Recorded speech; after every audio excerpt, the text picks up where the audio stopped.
move it on to the reason why Imani doesn't care about Republican governors. I don't care about Republican governors because they're all trying to crawl into my uterus. That's right, folks.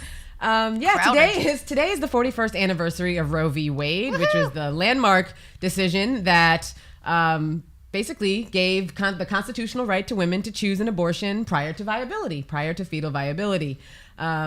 Despite the fact that it's been settled law for 41 years now, that hasn't stopped the GOP and some Democrats. So I too should take off my partisan hat. But it hasn't stopped some legislators from chipping away at abortion access as much as they can.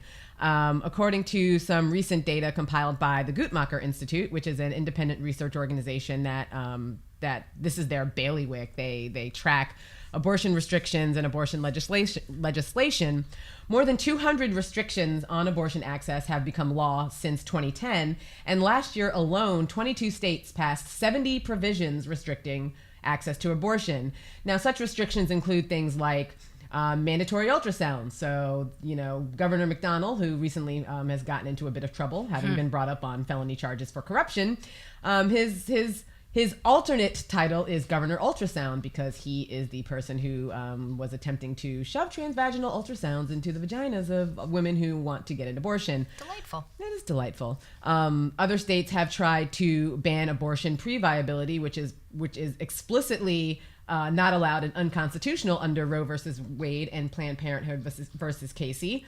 States have tried to restrict abortion at 20 weeks. Some states have tried to restrict abortion as early as 6 weeks and 12 weeks.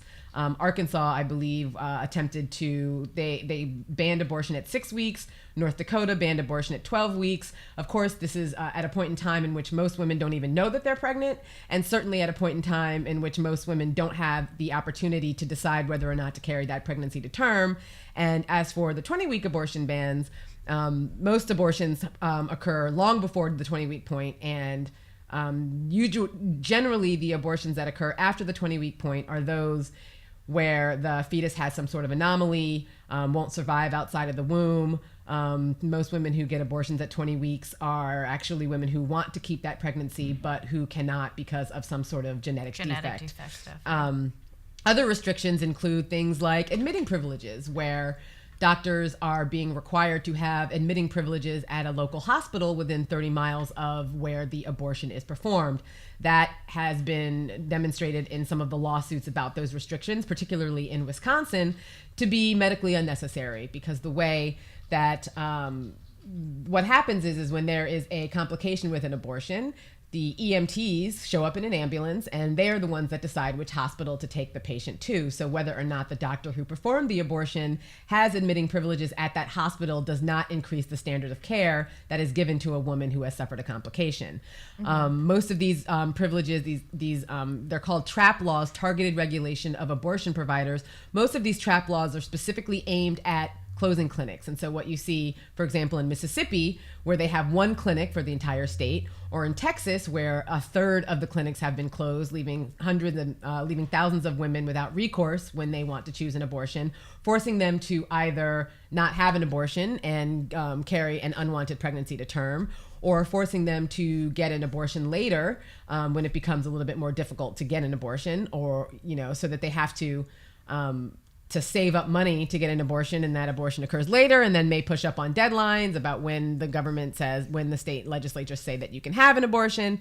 Right. And essentially it has become, it is well known that a lot of these legislators and a lot of these anti-choice people are looking to overturn Roe v. Wade. They're hoping that the Supreme Court will take another look at Roe v. Wade and will strike it down.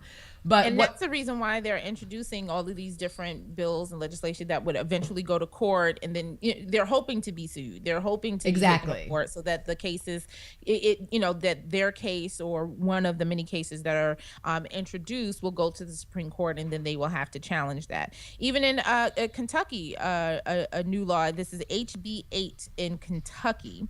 Republican lawmaker there wants to classify abortion after 20 weeks as a form of domestic violence. Yeah.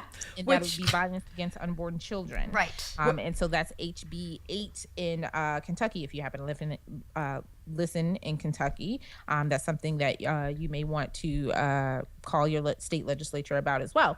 So there are all of these challenges attempting to get to the point to force the Supreme Court to take on, revisit this decision, which I mean has been upheld for some time.